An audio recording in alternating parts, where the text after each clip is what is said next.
సింగపూర్లో భారత high commissioner doctor Shilpak అంబులేతో సీఎం భేటీ అయ్యారు. భారత్తో సింగపూర్కు ఉన్న ఆర్థిక వాణిజ్య సంబంధాలను శిల్పక్ అంబులే వివరించారు. ఏపీ అభివృద్ధి ప్రయాణంలో సింగపూర్ కీలక భాగస్వామి కావాలని సీఎం ఆకాంక్షించారు. రాష్ట్రంలో పెట్టుబడులకు సింగపూర్ కంపెనీలను ప్రోత్సహించాలని సీఎం అన్నారు. ఫుడ్ ప్రాసెసింగ్, ఎలక్ట్రానిక్స్ రంగాలలో అనుకూలతలను సీఎం ఆయనకు వివరించారు. సెమీ కండక్టర్లు, క్వాంటమ్ టెక్నాలజీ రంగాలలో అనుకూలతను సీఎం వివరించారు.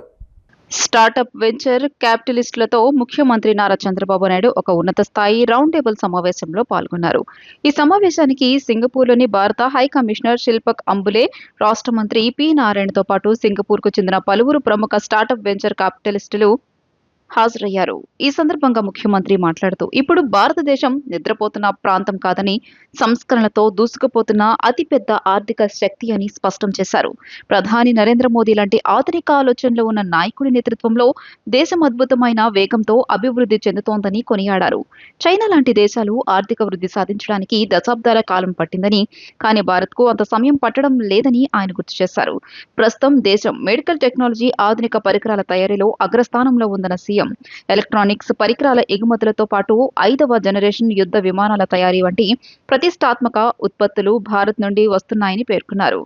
డెమోగ్రాఫిక్ డివిడెంట్ కారణంగా దేశంలో అతిపెద్ద యువశక్తి కలిగిన మానవ వనరులు అందుబాటులో ఉన్నాయని ఆయన వివరించారు. ఆంధ్రప్రదేశ్లో తయారీ రంగాన్ని ప్రోత్సహించేందుకు తమ ప్రభుత్వం వన్ ఫ్యామిలీ వన్ ఎంటర్ప్రెన్యూర్ అనే వినూత్న విధానాన్ని అనుసరిస్తోందని ముఖ్యమంత్రి వెల్లడించారు. అలాగే భూ సమీకరణ అనే కొత్త విధానం ద్వారా ప్రాజెక్టులకు భూములు సేకరిస్తున్నామని, అమరావతి రాజధానిని కూడా ఇదే ప్రాతిపదికన నిర్మిస్తున్నామని తెలియజేశారు. రాష్ట్రంలో ఆమ్కా, గూగుల్, ఆర్సెలర్ మిట్టల్ లాంటి అంతర్జాతీయ సంస్థలకు అత్యంత వేగంగా అనుమతులు ఇచ్చి భూములు కేటాయించామని ఆయన ఉదహరించారు. రాష్ట్రంలో వివిధ పారిశ్రామిక ప్రాజెక్టులు ఏర్పాటు చేసేందుకు ఇదే సరైన సమయమని, పెట్టుబడిదారులు ముందుకు రావాలని ఆయన పిలుపునిచ్చారు. రాష్ట్రంలో శ్రీ సిటీ లాంటి ప్రత్యేక పారిశ్రామిక వాడలు ఇప్పటికే పెద్ద ఎత్తున పెట్టుబడులను ఆకర్షిస్తున్నాయని చంద్రబాబు తెలియజేశారు. పౌర సేవలతో పాటు అన్ని రంగాలకు టెక్నాలజీని అనుసంధానించామని, రతన్ టాటా ఇన్నోవేషన్ హబ్ ద్వారా కొత్త పెట్టుబడులకు అపారమైన ఆస్కారం ఉందని స్పష్టం చేశారు. ఈ హబ్ ద్వారా రూపుదిద్దుకునే స్టార్టప్లకు వెంచర్ క్యాపిటలిస్టులు పెట్టుబడులు అందించే అవకాశం ఉందని, అత్యుత్తమ ఆవిష్కరణలను ప్రోత్సహించేందుకు పారిశ్రామికవేత్తలు తరలి రావాలని ముఖ్యమంత్రి చంద్రబాబు నాయుడు ఆకాంక్షించారు. Technology is a big handy. Leadership are emerging very strongly day by day because of human resources, everything. Now earlier, we used to go to Silicon Valley for launching IPOs. Now all entrepreneurs are going to come to India for launching. I'm telling you, the day is not far away. You are seeing as on today, larger economies reasonably at high scale, 7 to 8%, 8, around 8, it may go up to 10 plus. So with all what I want, I started in my state now. Future is entrepreneurs. My concept is one family, one entrepreneur, MSME. It may be small, it may be medium size, but finally, every family should have a business look. So this is where I am asking all of you, how you are going to make Andhra Pradesh as a hub.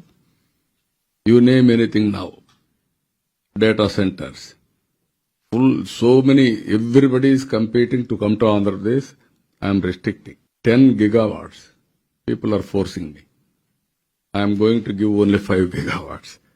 Beyond that, if I go, water and also power is a big constraint for me. Janasena ప్రారంభించినప్పుడు దేశ సమగ్రత, శ్రేయస్సు తప్ప ఏ ఆలోచన లేదని party అధ్యక్షుడు, AP deputy CM Pawan Kalyan అన్నారు.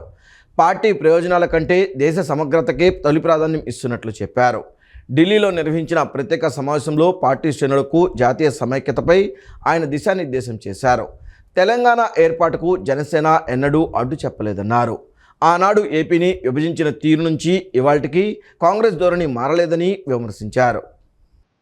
దేశ సమగ్రత, శ్రేయస్సే జనసేన పార్టీ ప్రధాన అజెండా అని జనసేన అధినేత, ఆంధ్రప్రదేశ్ ఉప ముఖ్యమంత్రి పవన్ కళ్యాణ్ అన్నారు. స్వాతంత్ర సమరయోధుల త్యాగాలకు ప్రతీకగా నిలిచిన గడ్డపై రాజ్యాంగం పురుడు పోసుకున్న ప్రదేశంలో సమావేశం నిర్వహించడం ప్రత్యేకత అని పేర్కొన్నారు. ఢిల్లీలో తన ఆధ్వర్యంలో నిర్వహించిన జనసేన కీలక సమావేశంలో పవన్ కళ్యాణ్ మాట్లాడారు. పార్టీ స్థాపించి 12 ఏళ్లు పూర్తయిన సందర్భంగా జనసేన ప్రయాణాన్ని గుర్తు చేసుకున్నారు. ఈ కాలంలో ఎన్నో ఉద్యమాలు, ప్రజా సమస్యలపై పోరాటాలు చేశామని, క్లిష్ట పరిస్థితుల్లోనూ ప్రజల పక్షాన నిలిచామని చెప్పారు. పార్టీని ప్రారంభించినప్పుడు అధికారం వస్తుందో లేదో కూడా తెలియని పరిస్థితి ఉందని, అయితే నేడు జనసేనకు రాజ్యసభ సహా వివిధ చట్టసభల్లో ప్రాతినిధ్యం లభించిందని తెలియజేశారు. ప్రస్తుతం పార్టీకి 20 లక్షల మందికి పైగా సభ్యత్వం ఉందని వెల్లడించారు. దేశ సమగ్రతను దెబ్బతీసే విధంగా కొన్ని రాజకీయ పార్టీలు తమ మనుగడ కోసం వ్యవహరిస్తున్నాయని పవన్ కళ్యాణ్ విమర్శించారు.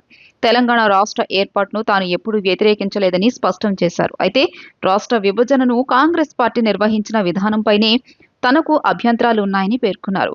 కాంగ్రెస్ వైఖరిలో ఇప్పటికీ మార్పు రాలేదని ఆరోపించిన ఆయన జనసేన సమావేశానికి అనుమతి ఇవ్వకపోవడం కూడా ఇదే ధోరణికి నిదర్శనమని విమర్శించారు.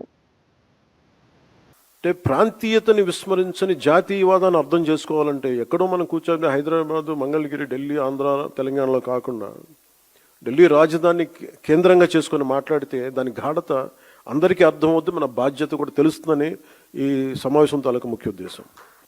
జాతీయ సమగ్రత, దేశభక్తి అనేది జనసేనకి చాలా కీలకమైన అంశం కావాలి మనందరికీ. భిన్నమైన విభజన ధోరణులు మనం ఎందుకు దూరంగా ఉండాలి అంటే ఈ దేశం ఈరోజు ఈ స్థితిలో ఉండటానికి వెనక ఎంతటి త్యాగాలు ఉన్నాయో మనం అర్థం చేసుకున్నప్పుడు దీన్ని ఎలా గౌరవించాలి, ఎంత బాధ్యతగా ప్రవర్తించాలో మనకి తెలుస్తుంది. మనకున్న లిమిటెడ్ పరిమితులు కావచ్చు, స్వీయ పరిమితుల్లో మన సొంత సామర్థ్యాలతోటి జనసేన పార్టీ ద్వారా దేశ స్ఫూర్తిని ముందుకు తీసుకెళ్ళటం ఈరోజు ఈ సమావేశం యొక్క ముఖ్య ఉద్దేశం. మీరు వీటన్నిటిని అర్థం చేసుకొని తిరిగి వెళ్ళినప్పుడు వీటన్నిటి వెనక ఉన్న లోతైన భావాన్ని, దీని గాఢతని, దీని తీవ్రతని మీరు అర్థం చేసుకుంటారు. అంటే ఒకసారి ఏమైపోతుంటే మనకి తెలుగులో చెప్తున్నట్టు మనకి కూపస్థ మండూకాలు అంటారు, బావిలో కప్పల్లాగా. మన నేల మీదే కూర్చొని మాట్లాడి మన పరిమితులతో ఉండే, అంటే మన గీసుకున్న గీతల మధ్య మాట్లాడితే ప్రతి ఒక్కరూ యోగాను తమ దైనందిన జీవితంలో భాగం చేసుకుని శారీరకంగా, మానసికంగా ఆరోగ్యంగా జీవించాలని ఎన్టీఆర్ జిల్లా కలెక్టర్ లక్ష్మీషా తెలిపారు. సుసంపన్న ఆరోగ్య ఆనంద ఆంధ్ర స్వర్ణాంధ్ర లక్ష్యంగా రాష్ట్ర ప్రభుత్వం చేపడుతున్న విశిష్ట కార్యక్రమాల్లో ప్రజలు పెద్ద ఎత్తున భాగస్వాములు కావాలని పిలుపునిచ్చారు. యోగాంధ్ర 2026లో భాగంగా విజయవాడ అర్బన్ పరిధిలోని BRTS రోడ్లో అగ్నిమాపక విపత్తు స్పందన అధికారులు థీమ్తో జరిగిన నిత్య యోగా కార్యక్రమంలో జిల్లా కలెక్టర్ డాక్టర్ జి. లక్ష్మీషా పాల్గొన్నారు. అధికారులతో కలిసి యోగాసనాలు అభ్యసించారు. ఈ నెల 21న అంతర్జాతీయ యోగా దినోత్సవాన్ని పురస్కరించుకుని జిల్లా వ్యాప్తంగా అర్బన్, గ్రామీణ పరిధిలో యోగాసనాల అవగాహన, శిక్షణ కార్యక్రమాలు నిర్వహిస్తున్నట్లు ఈ సందర్భంగా కలెక్టర్ తెలియజేశారు. యోగాను తమ దైనందిన జీవితంలో భాగం చేసుకుని శారీరక ఆరోగ్యంతో పాటు మానసిక ఆరోగ్యాన్ని సొంతం చేసుకోవాలని పిలుపునిచ్చారు.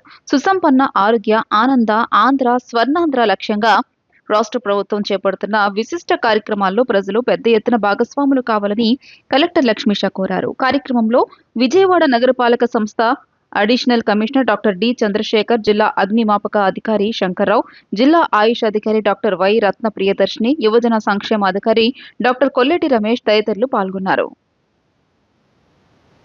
గౌరవ ప్రధానమంత్రి వర్యులు ఎంతో నిమగ్నతతో ఈ కార్యక్రమాన్ని ముందుకు తీసుకెళ్తున్నారు. దీంట్లో ప్రతి ఒక్కరికి చైతన్యం తీసుకురావడమే ముఖ్య ఉద్దేశము. ప్రతిరోజు ఈ కామన్ యోగా ప్రోటోకాల్ సింపుల్గా ఉన్న ఆసనాలే ప్రతి ఒక్కరూ చేయవచ్చు.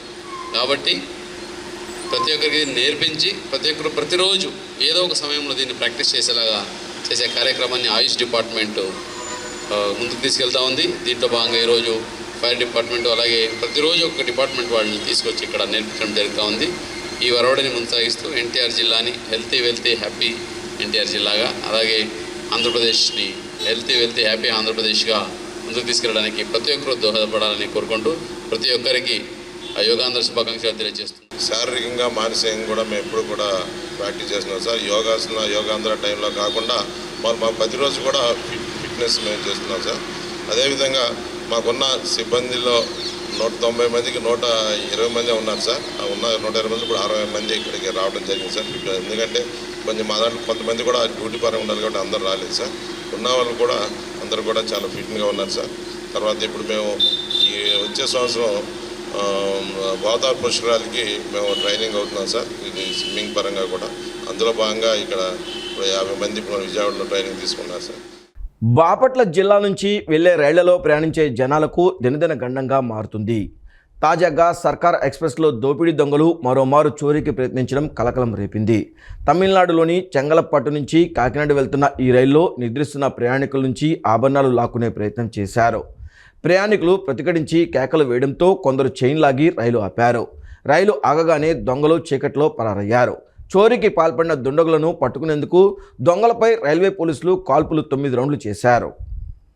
తమిళనాడులోని చెంగల్పట్టు నుంచి కాకినాడ పోర్టుకు వెళ్తున్న సర్కార్ ఎక్స్ప్రెస్ లో ఆదివారం అర్ధరాత్రి దాటిన తర్వాత దొంగలు చోరీకి పాల్పడడం కలకలం రేపింది.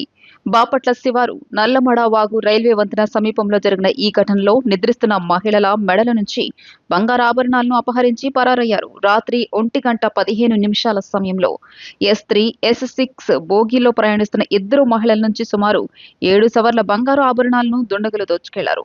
బాధితులు గమనించడంతో చైన్ లాగి రైలును నిలిపివేశారు. అప్పటికే దొంగలు రైలు దిగి పొలాల మార్గంలో బాపట్ల గుంటూరు రహదారి వైపు పారిపోయారు. రైలులో ఎస్కార్ట్ విధుల్లో ఉన్న రైల్వే పోలీసులు వెంటనే అప్రమత్తమై దుండగులను వెంబడించారు. పారిపోతున్న వారిని ఆపేందుకు మొత్తం 9 రౌండ్లు కాల్పులు జరిపారు. అయినప్పటికీ నిందితులు చీకటిని ఆసరాగా చేసుకుని తప్పించుకున్నట్లు సమాచారం. అప్పికట్ల, బత్తిపూడి గ్రామాల పరిసర పొలాల్లో పోలీసులు విస్తృత గాలింపు చేపట్టారు. ఈ ఘటనలో 6 సభ్యులతో కూడిన దొంగల ముఠా పాల్గొన్నట్లు పోలీసులు భావిస్తున్నారు. సమాచారం అందుకున్న వెంటనే జిల్లా ఎస్పీ ఉమామహేశ్వరరావు గ్రామీణ పోలీసులను అప్రమత్తం చేసి గాలింపు చర్యలను ముమ్మరం చేశారు. రైల్వే పోలీసులు, స్థానిక పోలీసులు సంయుక్తంగా విచారణ కొనసాగిస్తున్నారు. ఓటర్ల జాబితా ప్రత్యేక సమగ్ర సవరణ ప్రక్రియలో అత్యంత కీలకమైన ఇంటింటి సర్వే రాష్ట్రంలో సోమవారం నుంచి ప్రారంభమైంది.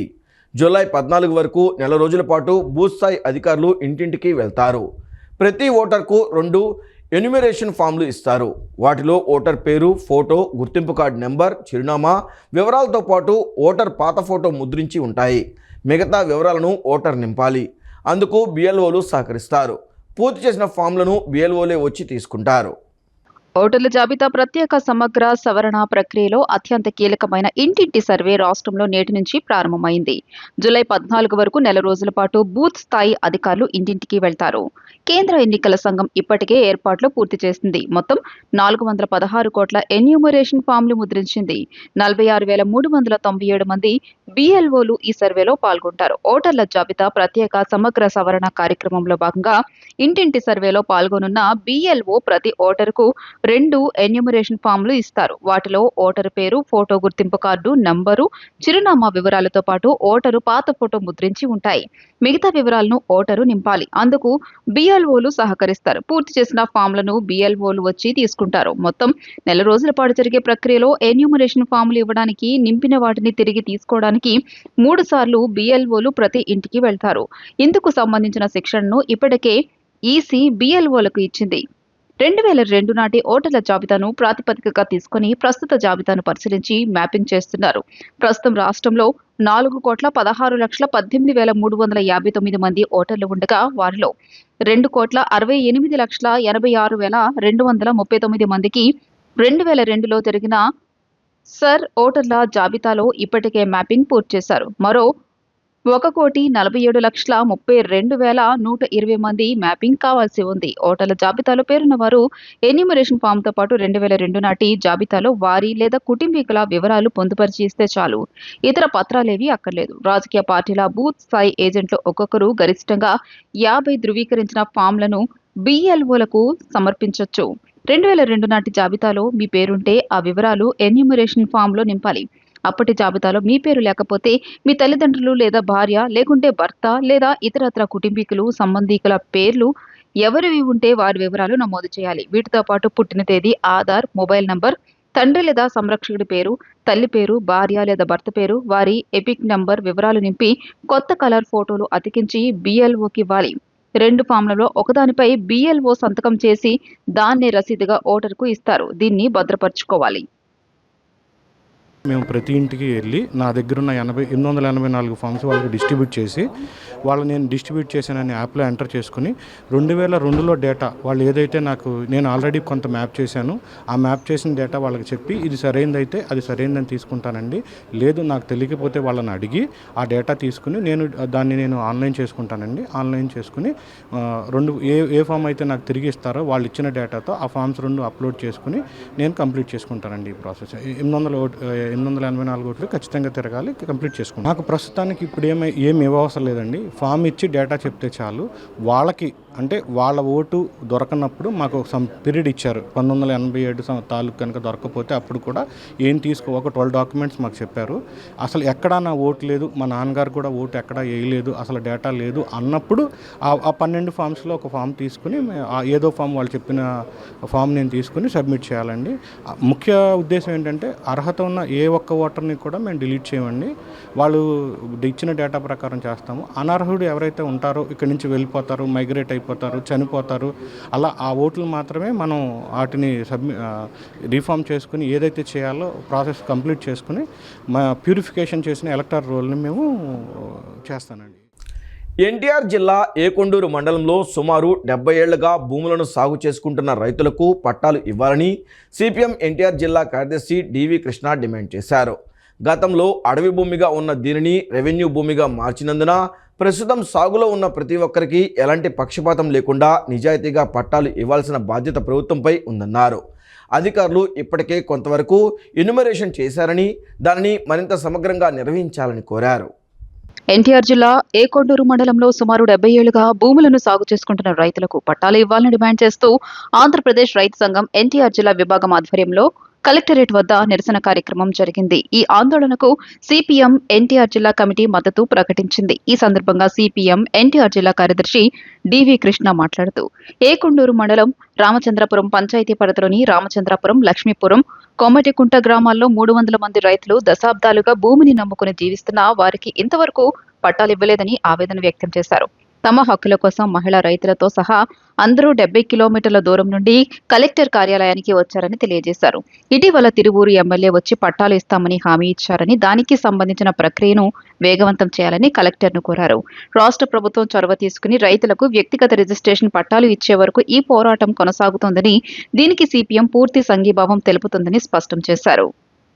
అనంతరం ఏపీ రైతు సంఘం ఎన్టీఆర్ జిల్లా కార్యదర్శి పివి ఆంజనేయులు మాట్లాడుతూ చీమలపాడు రెవెన్యూ విలేజ్ పరిధిలోని కోమటిగుంట, లక్ష్మీపురం, రామచంద్రపురం గ్రామాలకు చెందిన రైతులు తరతరాలుగా 618 ఎకరాల భూమిని సాగు చేస్తున్నారని వివరించారు. గతంలో అడవి భూమిగా ఉన్న దీనిని రెవెన్యూ భూమిగా మార్చినందున ప్రస్తుతం సాగులో ఉన్న ప్రతి ఒక్కరికి ఎలాంటి పక్షపాతం లేకుండా నిజాయితీగా పట్టాలు ఇవ్వాల్సిన బాధ్యత ప్రభుత్వంపై ఉందన్నారు.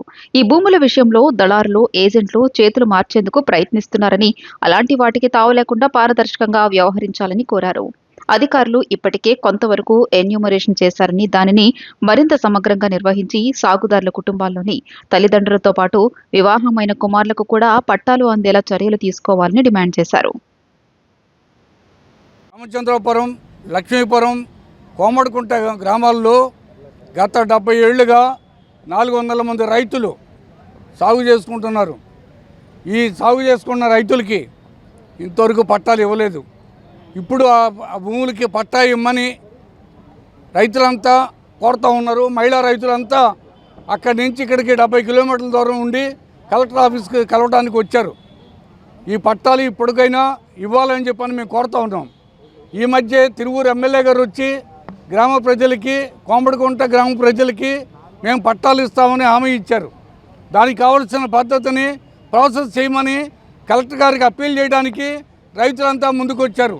కాబట్టి అంతా రాష్ట్ర ప్రభుత్వం, కలెక్టర్ గారు చొరవ చేసి రైతులందరికీ వ్యక్తిగత పట్టాలు ఇవ్వాలని, అది రిజిస్ట్రేషన్ పట్టాలు ఇవ్వాలని చెప్పని సిపిఎం డిమాండ్ చేస్తుంది. రెవెన్యూ భూమిగా మార్చిన తర్వాత రైతులకు ఇవ్వాల్సినటువంటి బాధ్యత ప్రభుత్వానిది.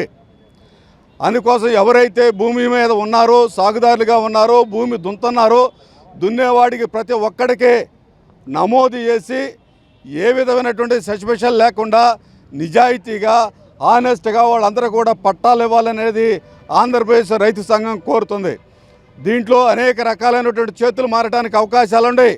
ఆ రకంగా అనేక మందిని ఏజెంట్లు పెట్టి ఆ రకంగా చేతులు మార్చుకోవడం కోసం ప్రయత్నం చేసేటటువంటి పరిస్థితి కూడా కనపడుతుంది. ఆ రకం కాకుండా ఒక నిబద్ధతగా ఈరోజు ప్రభుత్వం ఇవ్వాల్సిన బాధ్యత ఉంది. ఎగువన కురుస్తున్న భారీ వర్షాల కారణంగా కృష్ణానది పరివాహక ప్రాంతాల నుండి విజయవాడ ప్రకాశం బ్యారేజ్కి వరద నీరు భారీగా వచ్చి చేరుతుంది. ఎగువ ప్రాంతాల నుండి వస్తున్న వరద ప్రవాహంతో బ్యారేజ్లో నీటి మట్టం వేగంగా పెరుగుతుంది. జలవనరుల శాఖ అధికారులు బ్యారేజ్ గేట్లను ఎత్తి మిగులు జలాలను దిగువకు విడుదల చేస్తున్నారు. కృష్ణానది పరివాహక ప్రాంతంలోని లోతట్టు ప్రాంతాల ప్రజలు, ముఖ్యంగా నదీ తీరంలో నివసించేవారు అప్రమత్తంగా ఉండాలని అధికారులు హెచ్చరికలు జారీ చేశారు. ఎగువ పరివాహక ప్రాంతాలతో పాటు ముఖ్యంగా మున్నేరు పరివాహక ప్రాంతంలో కురిసిన భారీ వర్షాల కారణంగా విజయవాడ ప్రకాశం బ్యారేజీకి వరద నీరు వచ్చి చేరుతోంది. ఎగువ ప్రాంతాల నుంచి ఇన్ఫ్లో క్రమంగా పెరుగుతుండటంతో కృష్ణానది జలకళను సంతరించుకుంది. బ్యారేజ్లో నీటి ప్రవాహం పెరగడంతో అప్రమత్తమైన జలవనరుల శాఖ అధికారులు ఈ ఉదయం 9 గంటల నుంచి 10 గంటల మధ్య 4 గేట్లను 1 అడుగు మేర పైకి ఎత్తి సుమారు 2900 క్యూసెక్ల మిగులు నీటిని దిగువకు విడుదల చేశారు. నైరుతి రుతుపవనాలు ప్రవేశించిన తర్వాత ప్రకాశం బ్యారేజీ నుంచి కృష్ణానది దిగువ భాగానికి నీటిని వదలడం ఇదే మొదటిసారి కావడం విశేషం. మరోవైపు సాగునీటి అవసరాల కోసం బందరు, రైవస్ కాలువలకు కూడా 2100 క్యూసెక్ల నీటిని వదులుతున్నారు. ప్రస్తుతానికి అదనపు నీటిని పరిమితంగానే విడుదల చేసినప్పటికీ ఎగువ ప్రాంతాల నుండి ప్రవాహం మరింత పెరిగే అవకాశం ఉండడంతో ముందస్తు జాగ్రత్తలు అవసరమని అధికారులు పేర్కొన్నారు. ఈ నేపథ్యంలో ప్రకాశం బ్యారేజీ ఎగువ, దిగువ ప్రాంతాల్లోని కృష్ణానది ఒడ్డున నివసించే ప్రజలు, లోతట్టు ప్రాంతాల వారు జాగ్రత్తగా ఉండాలని అధికారులు హెచ్చరించారు. అర్జీల పరిష్కారంలో ప్రజల సంతృప్తే పనితీరుకు గీటురాయని, సేవల నాణ్యతే సుపరిపాలనకు సరైన ప్రమాణమన్న విషయాన్ని గుర్తించి అధికారులు ప్రజల ఫిర్యాదుల పరిష్కారంపై ప్రత్యేక దృష్టి పెట్టాలని కలెక్టర్ డాక్టర్ జి. లక్ష్మీషా ఆదేశించారు. ఫిర్యాదుల పరిష్కారం అనంతరం జిల్లా స్థాయి అధికారులు స్వయంగా ఫిర్యాదుదారులతో మాట్లాడి సమస్య పరిష్కారంపై వారి అభిప్రాయాలను తెలుసుకోవాలని పేర్కొన్నారు. ఫిర్యాదుల పరిష్కార నాణ్యతపై పూర్తి బాధ్యత సంబంధిత అధికారులదేనని స్పష్టం చేశారు. కలెక్టరేట్ శ్రీ పింగళి వెంకయ్య సమావేశ మందిరంలో పీజీఆర్ఎస్ కార్యక్రమం జరిగింది. ప్రజాస్నేహపూర్వక పీజీఆర్ఎస్ లో collector Lakshmisha, joint collector S. Ilakkaiah అధికారులతో కలిసి జిల్లాలోని వివిధ ప్రాంతాల నుంచి వచ్చిన ప్రజల నుంచి అర్జీలు స్వీకరించారు. మొత్తం 151 అర్జీలు వచ్చాయి. ప్రతి అర్జీపైన ప్రత్యేకంగా దృష్టి పెట్టి నిర్దేశ గడువులోగా నాణ్యతతో పరిష్కరించేలా చర్యలు తీసుకోవాలని కలెక్టర్ లక్ష్మీషా ఆదేశించారు. ఈ సందర్భంగా కలెక్టర్ మాట్లాడుతూ ప్రతి అర్జీ సత్వర పరిష్కారానికి చర్యలు తీసుకోవాలని, ప్రజా ఫిర్యాదుల పరిష్కార వ్యవస్థను మరింత ప్రజాస్నేహపూర్వకంగా, పారదర్శకంగా నిర్వహించేందుకు అన్ని శాఖల అధికారులు ప్రత్యేక దృష్టి సారించాలని సూచించారు. అర్జీల పరిష్కారంలో నిర్లక్ష్యం, బాధితరాహిత్యం కనిపిస్తే సహించేదే లేదని హెచ్చరించారు. అర్జీలు పునరావృతం కాకుండా చూసుకోవాలని స్పష్టం చేశారు. ఫిర్యాదులను స్వీకరించే సమయంలోనూ, పరిష్కరించే ప్రక్రియలోనూ అధికారులు నిబద్ధత, సహానుభూతితో వ్యవహరించాలని ఆదేశించారు. ప్రజల విశ్వాసాన్ని పెంపొందించే విధంగా సేవలు అందించడమే ప్రతి అధికారి ప్రధాన బాధ్యతగా భావించాలని కలెక్టర్ లక్ష్మీషా సూచించారు. పల్నాడు జిల్లా కోనూరు వద్ద కృష్ణానదిలో పడవ బోల్తాపడి మృతి చెందిన కుటుంబాలకు సీఎం చంద్రబాబు ఆదేశాల మేరకు జిల్లా collector Krithika Shukla, MP Srikrishna Devarayalu, Pedakurapadu MLA Bhashyam Praveen బాధిత కుటుంబాలను పరామర్శించారు.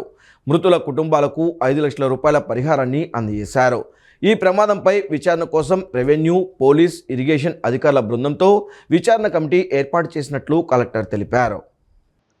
పల్నాడు జిల్లా కోనూరు వద్ద కృష్ణానదిలో పడవ బోల్తపడి 4 మృతి చెందిన ఘటనపై ముఖ్యమంత్రి చంద్రబాబు తీవ్ర విచారం వ్యక్తం చేశారు. ప్రస్తుతం సింగపూర్లో ఉన్న ఆయన ఈ ప్రమాదంపై పల్నాడు జిల్లా కలెక్టర్ సహా ఉన్నతాధికారులతో ఫోన్లో సమీక్ష నిర్వహించి మృతుల కుటుంబాలకు 5 లక్షల రూపాయల ఎక్స్గ్రేషియా ప్రకటించారు.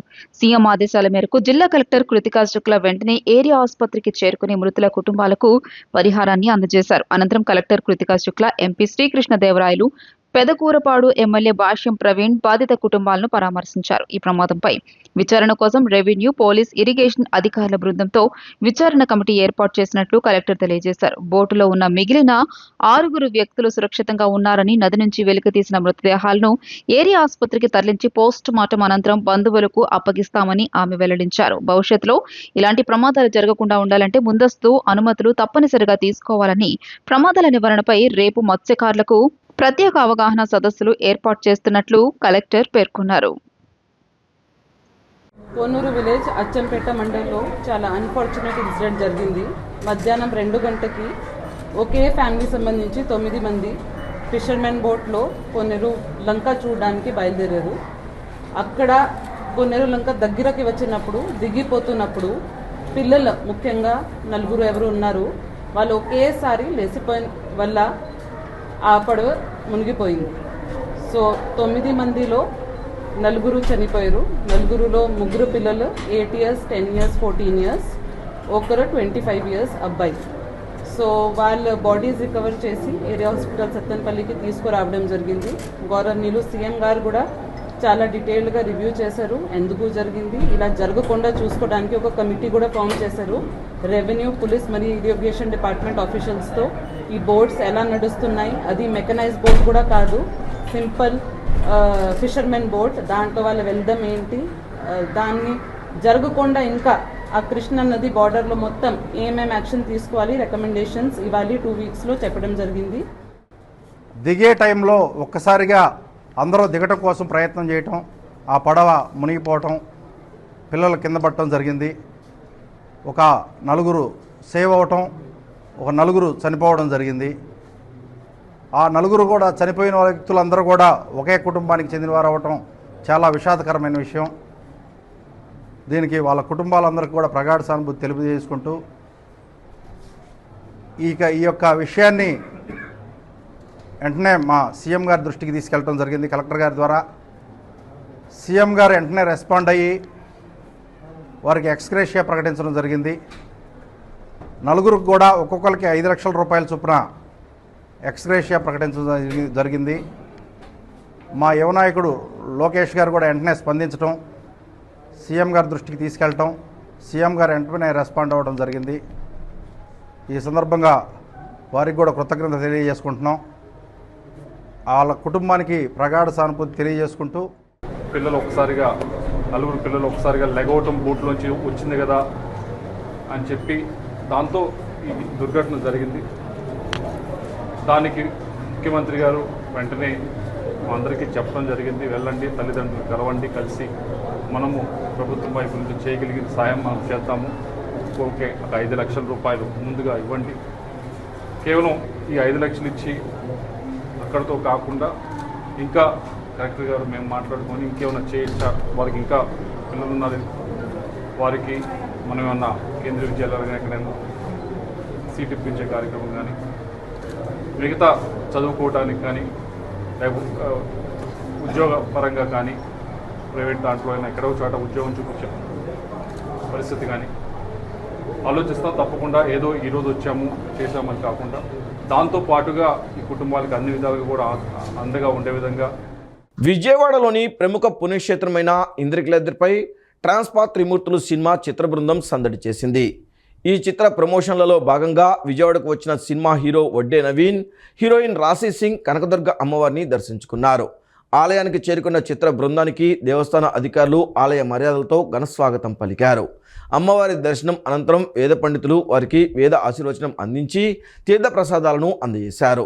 ఈ సందర్భంగా హీరో నవీన్ వడ్డే మాట్లాడుతూ చాలా కాలం తర్వాత విజయవాడ కనకదుర్గ అమ్మవారిని దర్శించుకోవడం చాలా సంతోషంగా ఉందని, సినీ ప్రమోషన్లో భాగంగా ఇక్కడికి రావడం ఆనందాన్ని ఇచ్చిందని పేర్కొన్నారు.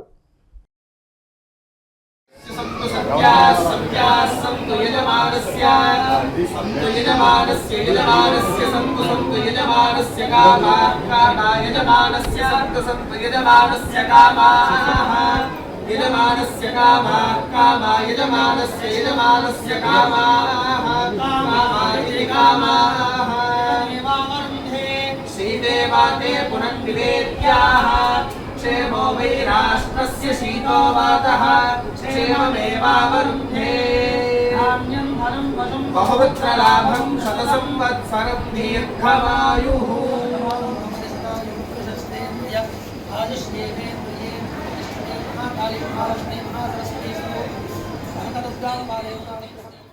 లిటిల్ హోప్ ట్రస్ట్ ఆధ్వర్యంలో సొగాలి ఆదర్శ విద్యా కేంద్రంలో ఏర్పాటు చేసిన పిల్లల లైబ్రరీని ప్రముఖ రచయిత విద్యావేత్త డాక్టర్ శివాజాస్తి ప్రారంభించారు. ఈ సందర్భంగా వెనుకబడిన వర్గాల పిల్లల విద్యా విస్తరణ కోసం శివజాస్తి 60 లైబ్రరీల స్థాపనకు అవసరమైన బుక్ కిట్లను అందజేశారు. ఈ కార్యక్రమంలో పిల్లలకు స్నాక్స్, స్టేషనరీ పంపిణీ చేయగా విద్యార్థుల పఠనాసక్తిని ప్రోత్సహిస్తున్న శివజాస్తిని ట్రస్ట్ ప్రతినిధులు హోప్ ఫర్ లిటిల్ హార్ట్స్ అవార్డుతో సత్కరించారు.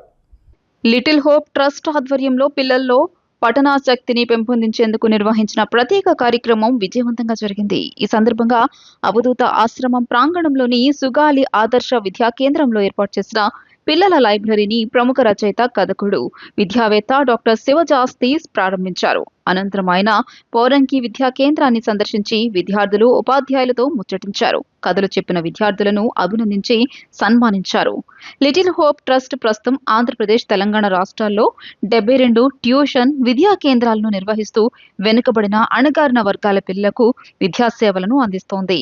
విద్యా విస్తరణలో భాగంగా డాక్టర్ శివజాస్తి సుమారు 6,500 రూపాయల విలువైన లైబ్రరీ బుక్ కిట్లను అందజేసి 60 పిల్లల లైబ్రరీల స్థాపనకు సహకరించారు.